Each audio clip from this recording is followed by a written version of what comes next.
their president's a crook. Well, I'm not a crook. I do not have sexual relations. An absolutely perfect phone call.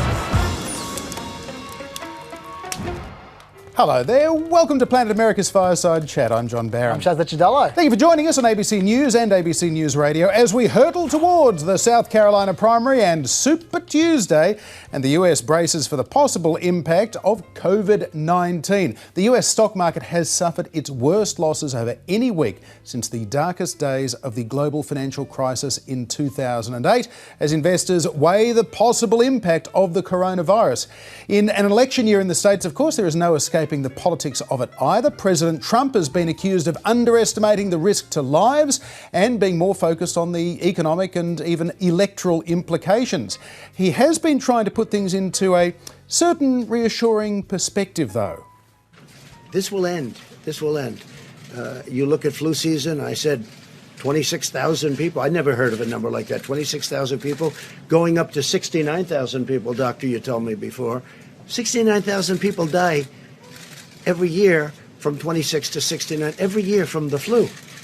Now think of that. It's incredible. So far, the results of all of this that everybody's reading about, and part of the thing is you want to keep it the way it is. You don't want to see panic because there's no reason to be panicked about. I think, Chaz, they call that managing expectations. 69,000 people die of the flu each year. We've got this one under control. Yeah, there's a few differences, though, between the flu and coronavirus. First of all, while we don't know the exact mortality rate of coronavirus yet, it seems to be somewhere around the 2% mark. Yes, which, to put it in perspective, is around about the same mark as the Spanish influenza outbreak of 1918, 1919. And that was bad. That was bad, yes. Look at your history books when it comes to the Spanish flu. Yeah, and to compare to the flu, which Trump likes to talk about, the flu's mortality is about 0.13%. Right. So there's a big difference there. Yeah. Another big difference is that we haven't peaked out yet on coronavirus. Far from it. If you look at the graph of the number of people who have the confirmed cases outside China in the last month, as you can see there, they are going up quite rapidly. And now these are confirmed cases. The reports are much, much higher than that. That's the difference between this and the flu. Yeah, and obviously the virologists will also talk about the level of contagion as well, and that it is much easier to spread than things like SARS, for instance, previous things that went to that pandemic level as well. So right now, a lot of people in the United States are factoring in the implications of all of this. Obviously, it's already had an impact on the stock market. The economy could suffer if there's an interruption in supply chains, so American industry suffers, particularly imports and exports to and from China, but the entire global trade system. They're now saying there's a 40% chance, not just of a pandemic, but a 40% chance of a recession in the United States in the first half of this year, which clearly has political implications, particularly if, like Donald Trump, you have reduced the funding to the Centre for Disease Control and a number of State Department pandemic programs and so on, which has led to a fair amount of criticism, including this from Bernie Sanders in the debate on Wednesday night. White House today, we have a self-described great genius. Self-described. And this great genius has told us that this coronavirus is going to end in 2 months. April is the magical day that this great scientist we have in the White House has determined. I wish I was kidding. That is what he said. Now, a few important things to say about this. There is some misinformation as well as some good information around the whole funding question. When it comes to what Congress is doing right now, it's interesting because President Trump asked for $2.5 billion to help fight this potential outbreak. Congress came back and said, we think it should cost a lot. It's going to cost a lot more than that. We're already talking about, and Mitch McConnell is talking about passing a bill in the next fortnight for $8.5 billion. The President has said, OK, we don't think it'll require that much. He's looking to allay concerns, calm the stock market. There have been a lot of people talking about how Trump has cut money from the Centres for Disease Control. He did cut it in a budget, but Congress didn't pass that budget. In fact, Congress increased funding to the Centres for Disease Control. But what has been cut, though, is a lot of foreign aid. programs, or they have been discontinued if not cut. That leads to a semantic argument about whether they've been cut or not. But certainly President Trump didn't renew. There was a State Department program, $600 million 5-year program that started in the wake of the last Ebola outbreak in 2014, which was about early intervention and monitoring. There was another program out of the Health Department as well that was a sort of $30 million kind of get people on the ground, flying in early, etc. And some of the cuts have sort of said, we're going to take people out of certain regions. One of the regions they took them out of was China. Another was Congo as well, which were been kind of ground zero for Ebola. So there have been some budgetary choices here that have led to a lot of criticism of President Trump's handling of all of this. But that big claim that's going around that he actually cut masses out of the Centers for Disease Control, that's the fact checkers have basically said that's not really right. Okay. One thing I don't understand though is you're talking about Trump trying to calm down the market. I just don't believe that people who dabble in the market, who have millions of dollars, who are real pros, care what Trump says. Like they're looking at the stats. They're looking at the spreading around in Italy and in Iran. And I mean, did you see the thing about the Iranian deputy health minister? How he, Iran one day said that coronavirus is not even in Iran. Like 2 days later, the Iranian deputy health minister goes on air and says, okay, it's now here, but it's completely under control. 2 days after that, he announces he actually has coronavirus. Right. So that's what people are looking at. They don't care what Trump says. They're looking at the facts. I don't think he can affect the market. Well, that's one view, I guess. Others would say what the president says, whether it's about interest rates or the state of the economy or what they're going to do, what they want to do, does affect confidence, and confidence drives share markets, as does uncertainty. And right now we've got a high level of uncertainty, including the uncertainty over whether the Trump administration is responding to this in a measured and appropriate way. Nancy Pelosi, amongst others, have said, well, it's been a fairly insipid response so far. They haven't been taking it seriously, considering the cuts that have also been made. So that's why they're looking to pump lots of money into it. Interestingly, though, as the stock market started to crash earlier in the week, President Trump tried to sort of shift the blame politically and to say, well, that isn't a matter of what he is saying or not saying, it's a matter of what the Democrats are saying. The Democrats are crashing confidence and crashing the stock market. Take a look.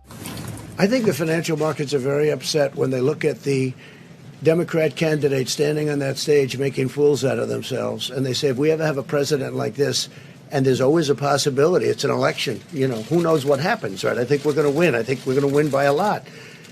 But when they look at the statements made by the people standing behind those podiums, I think that has a huge effect, yeah. That is interesting, given that the Democrat debate occurred after the first 2 days of stock market crash. So I don't know if maybe the Democrat debate was so bad it broke the space-time continuum. It certainly felt to me like time stopped still during that debate. It was certainly a pretty bad debate. Yes. But I guess this comes, Chaz, to a pretty significant question that has really hovered over the Trump administration because of the question over whether President Trump is telling the truth to the American people. And because there is not a high level of faith from some in America in his ability to tell the truth. More than 15,000 false and misleading comments, according to the fact checkers, etc., etc.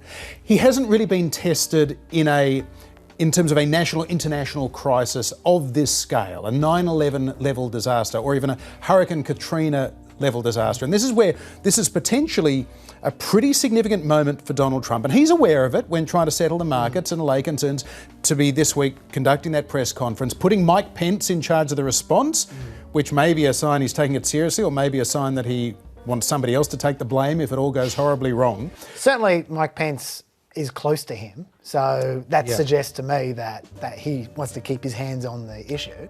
The question is, what kind of expertise does he have around him? Because, for instance, that flu grab you played before, the reason he said that came directly from Rush Limbaugh. That came from the right wing. I know he won a Presidential Medal of Freedom. Yeah. But Rush Limbaugh was pushing that flu line, and then Trump picked it up. And now I know Trump's got his own experts who are saying something different. Like, for instance, here his experts are saying it's not so much a question of if this will happen in this country anymore, but the question of when this will happen, which is the kind of thing that we've been hearing. If you look at that name there, that's Dr. Nancy Messonnier, who's the director of the National Center for Immunization and Respiratory Diseases. The reason I bring it up is because Rush Limbaugh had something to say about her as well, this expert This is what he said.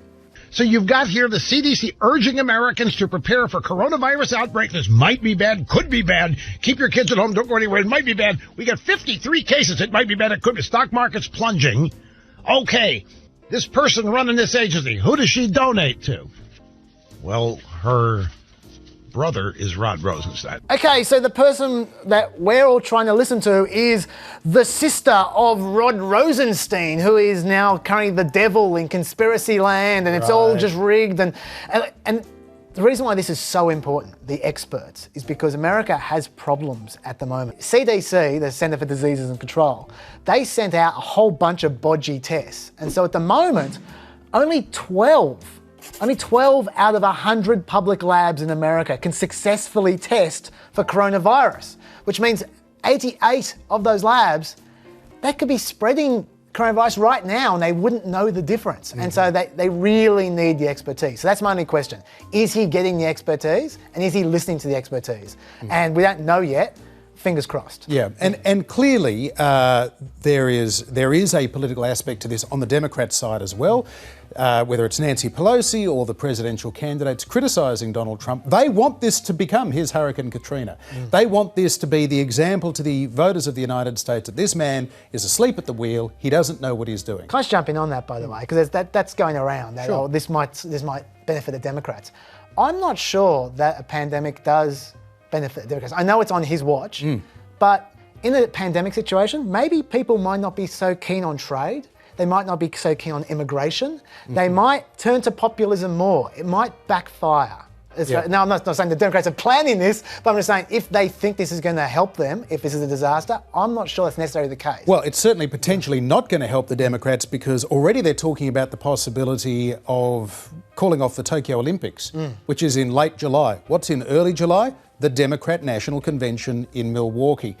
If we get to a stage where, as has happened in previous pandemics, mass events are cancelled, well, you'd be potentially cancelling the Democratic National Convention. You'll potentially be cancelling rallies involving 5,000 Bernie Sanders supporters turning up. You'll potentially be cancelling primaries in the next couple of months. Already in Israel, with voting underway in their, whatever it is, their third or fourth prime ministerial elections in Israel this year, they've already got special polling stations for people that have potentially been exposed to coronavirus to try and limit contagion there. But what happens if it gets to a widespread situation in the United States? So this could, in theory, if this is a worst case scenario, this could lead to not just the cancellation of Olympics, but the cancellation of the Democrats' convention, which, if the Democrats have not yet voted for their presidential nominee, if it's a brokered convention, Bernie Sanders has not yet got a majority, he's got a plurality heading into Milwaukee, the convention's called off. What are they going to do? And do an electronic convention? Are they going to get everyone to say, okay, well, let's do this online, people, and hope the Russians don't hack us? This has the potential, in the worst case scenario. I always got an app, don't worry. So in the worst case scenario, this could interrupt the entire electoral process. And if we are seeing Spanish influenza levels of 2 to 3% mortality, we are literally seeing many hundreds of thousands of deaths as a result of this in the United States, and the kind of disruption to people going to work, going to shop, all those sort of things, that kind of social gridlock that can happen as a result of the fear that grips along with a disease outbreak like this, it has major implications, and how that turns to people's views of, is Donald Trump handling this well or not? It could be the making of him, it could be the breaking of him. It's going to be an incredible wild card that is maybe about to be played. We are now dangerously close to leading to panic ourselves, so how about we move on? All right, so one last thing though, in terms of the attacks on Donald Trump and where he clearly feels he is politically vulnerable, Mike Bloomberg in particular is reminding people, hey, remember, I was the guy that took over after 9/11 and got New York City through that crisis. I'm the guy to handle a crisis. This is a moment that calls for leadership. So forget your kids like Buttigieg and your people with plans like Elizabeth Warren or your dudes like Joe Biden. Mike Bloomberg is running really hard on this. Take a look. The deadly coronavirus officially hitting the U.S. The markets are plunging for a second straight day. Health experts warn the U.S. is underprepared. Managing a crisis is what Mike Bloomberg does. In the aftermath of 9/11, he steadied and rebuilt America's largest city, oversaw emergency response to natural disasters, upgraded hospital preparedness to manage health crises, and he's funding cutting-edge research to contain epidemics. Tested, ready. I'm Mike Bloomberg, and I approve this message. Yep, he certainly did. And he spent a couple of $100 million in the last couple of weeks pushing those kinds of ads. So it's going to be fascinating to see how this plays out. But let's have a look at how the national polls are looking this week, because there has been a little bit of movement. Bernie Sanders, nationally, in the average of polls, 29%. So his surge of the last 3 weeks has steadied in those high 20s, but he's still up there. Biden's decline has been arrested, so he went from the mid to high 20s down to the high teens. He's ticked up about 1.5 points this week on 18. Bloomberg is down a couple of points. So we're really getting a sense now, Chaz, that Biden and Bloomberg are on a kind of polling seesaw. One's up, the other's down, etc., which has big implications for if the moderates are going to coalesce around a moderate candidate to take on Bernie Sanders or not. Then there's Warren on 12, Buttigieg 10, Klobuchar 5, Gabbard and Steyer on 2 apiece. This is really important, of course, because we're getting not a national primary next week with Super Tuesday, but 15 states, territories, plus Democrats abroad are going to be voting. Let's have a look at the states that are going to the polls next week. Alabama, American Samoa, Arkansas, California, Colorado, Maine, Massachusetts, Minnesota, North Carolina, Oklahoma, Tennessee, Texas, Utah, Vermont and Virginia.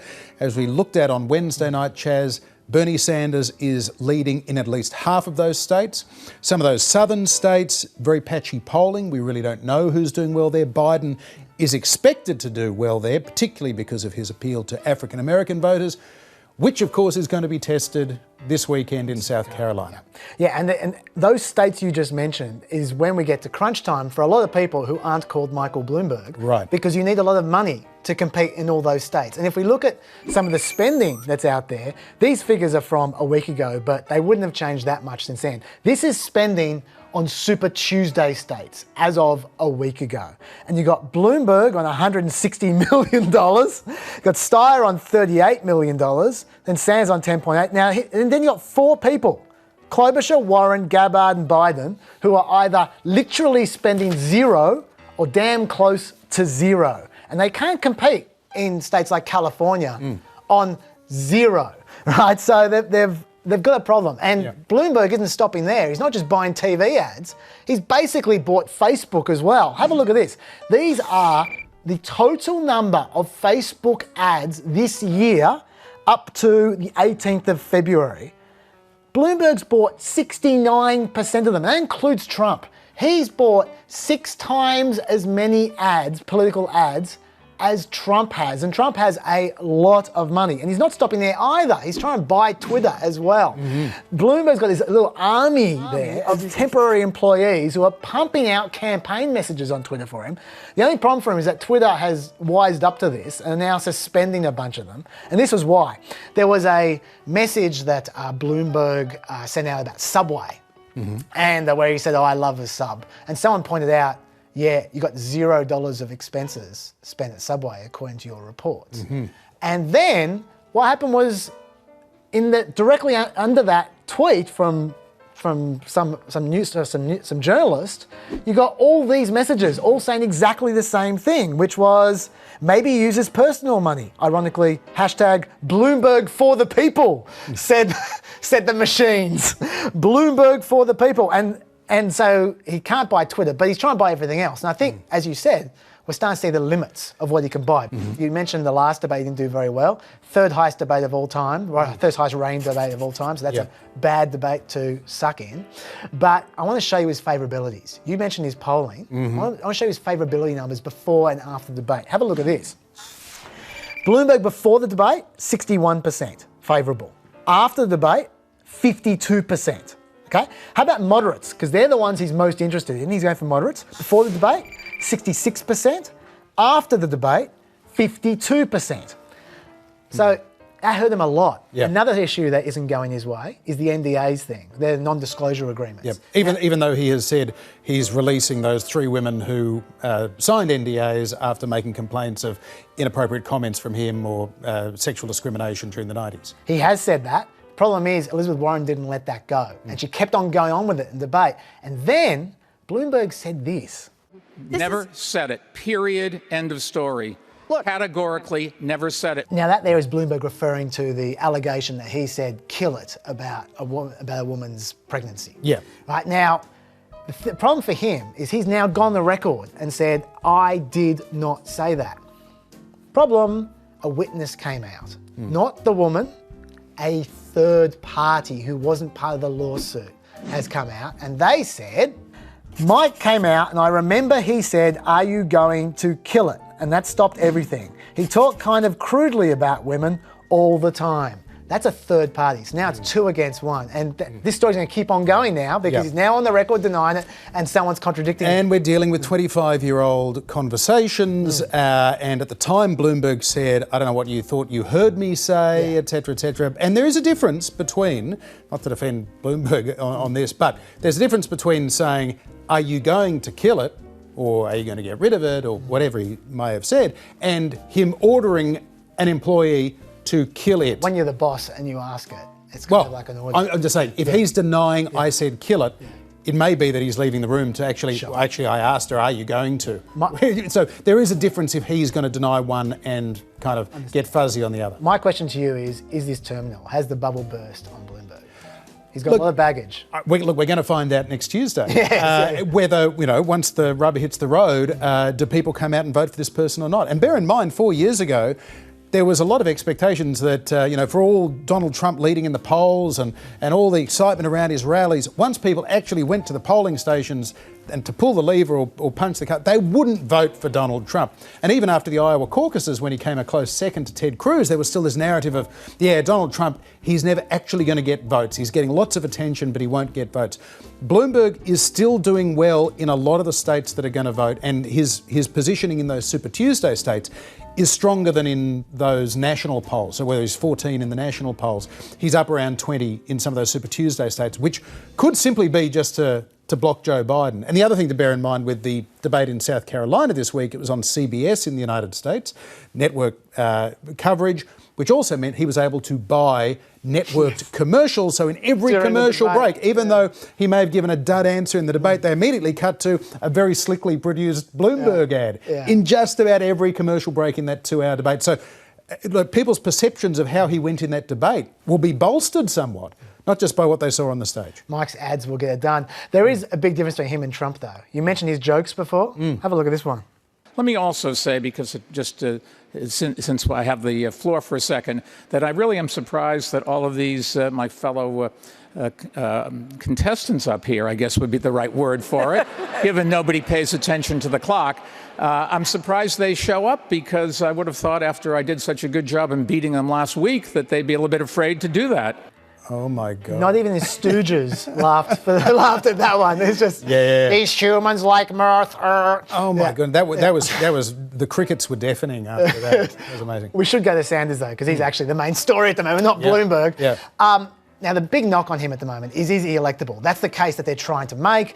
Pete Buttigieg hit him hard about that, you're going to lead to devastation in the election for the House and the Senate.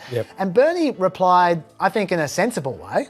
Of the last 50 polls that have been done nationally, Mr. Bloomberg, I beat Trump 47 of those 50 times. Look at the polls. I'm winning by a long way against Trump. What's your response? What do you think? Well, I guess the first thing to say is head-to-head national polls. Just ask Hillary Clinton how much they matter when it comes to the Electoral College. But Bernie Sanders is right in as much as, even though for a long time last year Joe Biden in head-to-heads was doing a lot better, not just in the national matchups with Trump, but also in the swing state polls.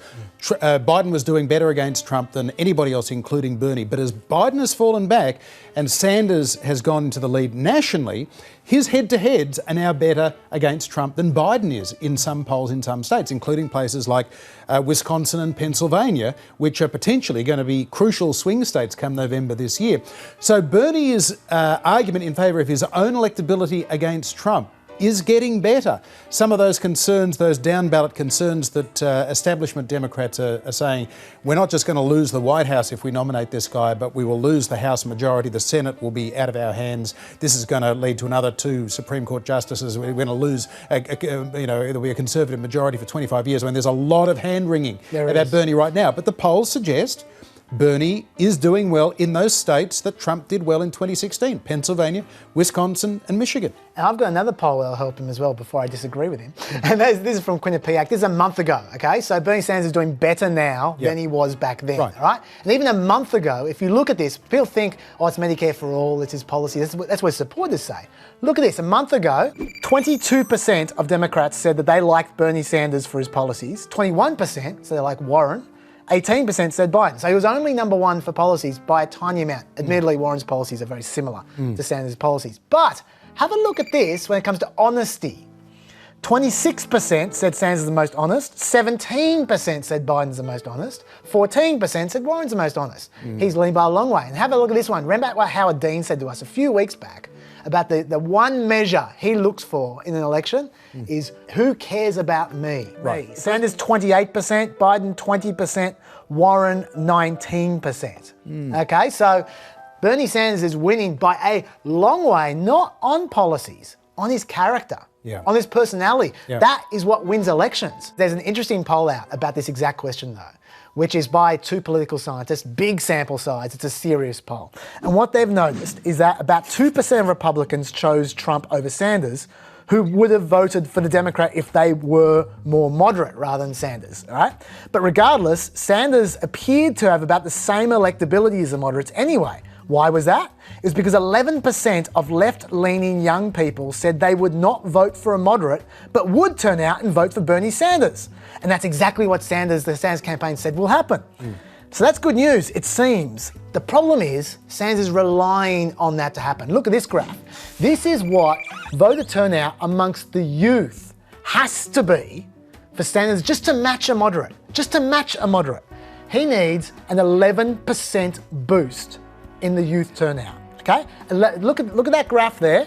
He needs to break the record by a long way just to match the moderates, right? Now, that doesn't mean he's going to win the election. That just means he'll match the moderates. Now, he might do that. He might do better than that, but that is the challenge. And the reason it's a challenge is because he hasn't done that so far.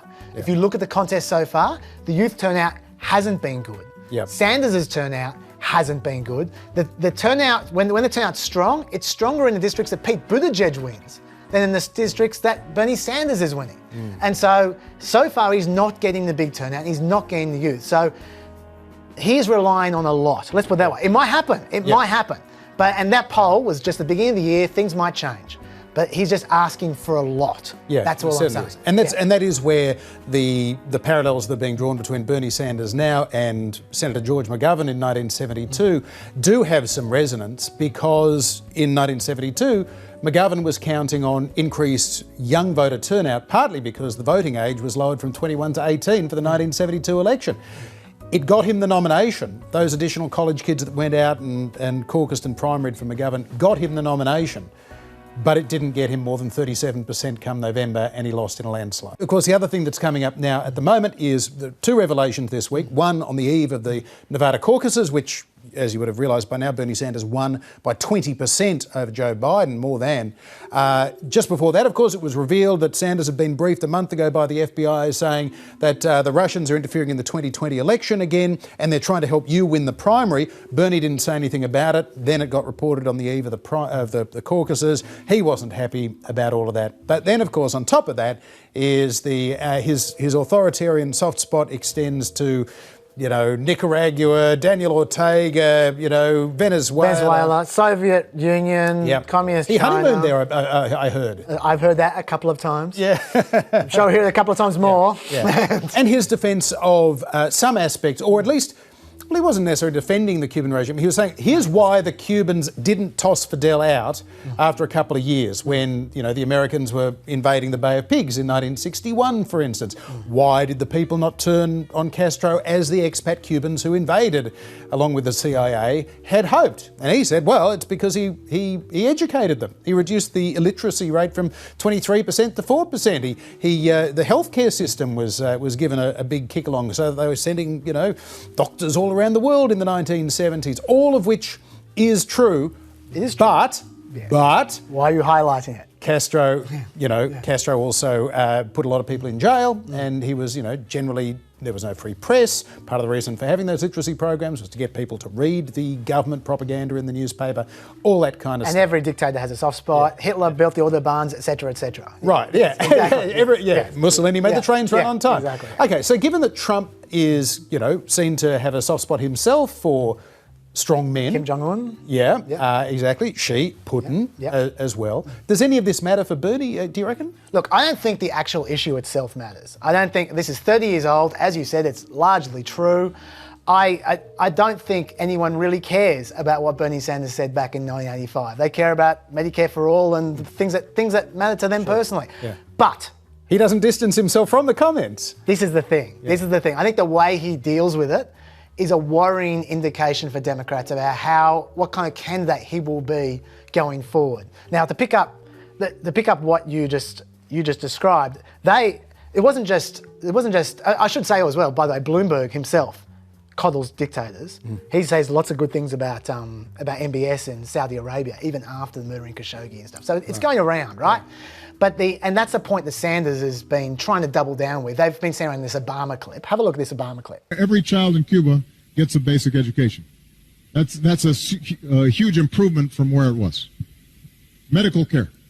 The life expectancy of Cubans is equivalent to the United States, despite it being a very poor country, because they have access to health care. That's a huge achievement. That proves that people do say nice things about Cuba. But why was Obama saying that? It's because he was trying to form a relationship. Whereas what Sanders is doing right now is just being stubborn and refusing to distance himself from his old comments, which makes these comments new again. And the reason why this is a problem is because he is now about to be the leader of the party. He's not independent anymore, okay? So when he's the leader of the party and he says something like that, it's a bit controversial about an unpopular person, the first thing that me is going to do is go and ask another Democrat, do you support what Bernie Sanders just said? And then they're going to ask swing seat Democrats, for sure.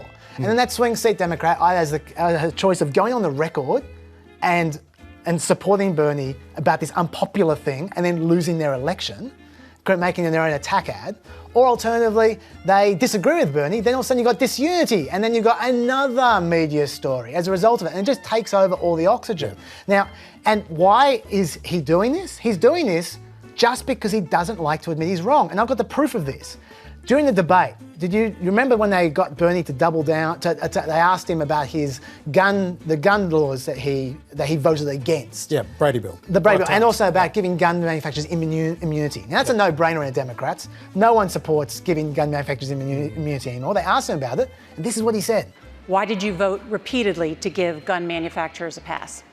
Well, Joe has voted for terrible trade agreements. No. Joe voted for the war in Iraq. My point was I have cast thousands of votes, including bad votes.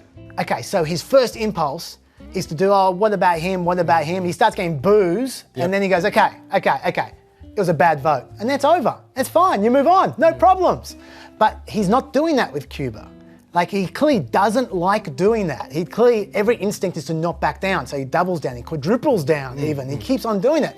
And there's going to be 20 of these. Like we said, there are many more of these. So all the Democrats are looking at this going, this is our next 6 months, talking about this stuff. And he can just distance himself from it really easily if he just swallows his pride. And the reason this matters, the person who wins the election is the person who's talking about their chosen topics. His chosen topic isn't socialism. That's Trump's chosen topic. His chosen topic is healthcare and minimum wage increases and stuff. So this, to me, says that he needs to either become more flexible and learn how to deal with this, or he's a bad candidate. That's the problem for the way he reacts to these We'll things. soon find out, because others will argue that this makes Bernie unique and authentic in a way that is almost above politics, which is why people have responded to him in a way that a lot of people in the political establishment didn't think they would. So we'll find out. And we'll also find out whether the Democratic Party is going to essentially call for a split ticket and say, no, Bernie Sanders is our nominee, but all of our candidates in the House and Senate don't agree with Bernie Sanders. He's not even a member of the party. That's not going to work. That's not going to work. Well, they did it to Trump 4 years ago in the Republican Party, and they ended up winning the Senate and winning the presidency and the House. So it's not impossible. I just want to say one thing as well, that you know how you know this whole thing's confected though, by the way, when people go, oh, you can't say this about Castro.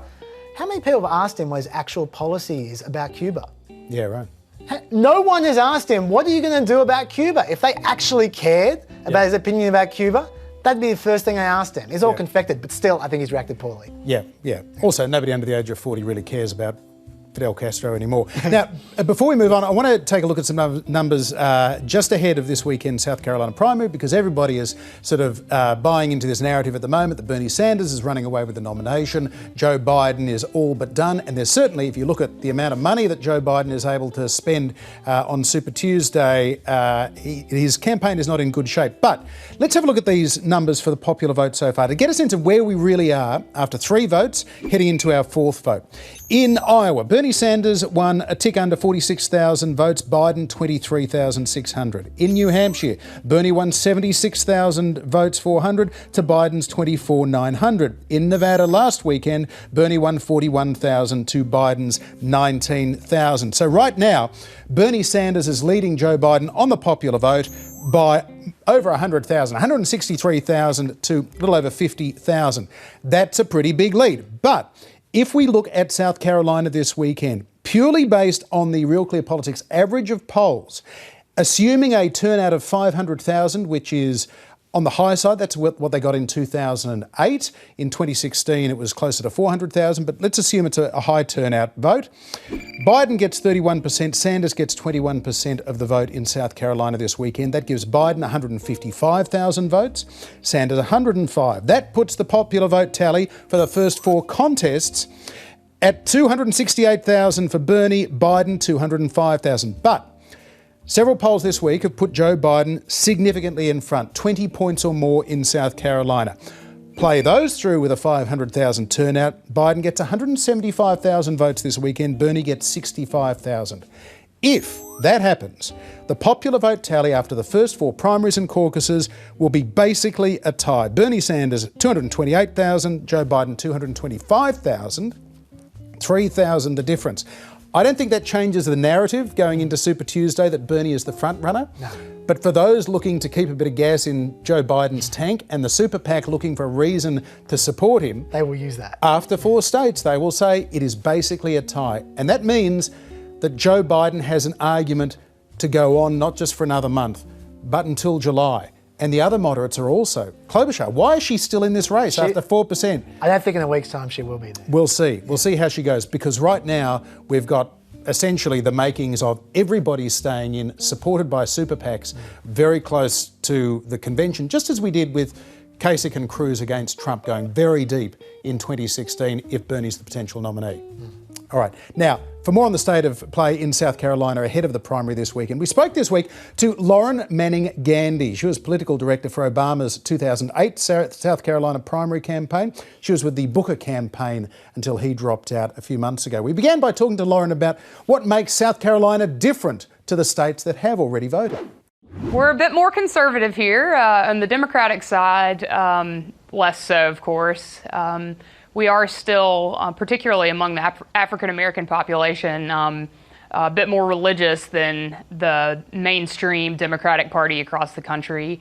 But by and large, we just have a really beautiful, diverse party here, and folks of all different colors and ethnicities and ages, and I'm proud to be a South Carolina Democrat. Lauren, are there policy issues that particularly resonate in South Carolina? Medicare for all has certainly become a big issue here that would nationalize our health care.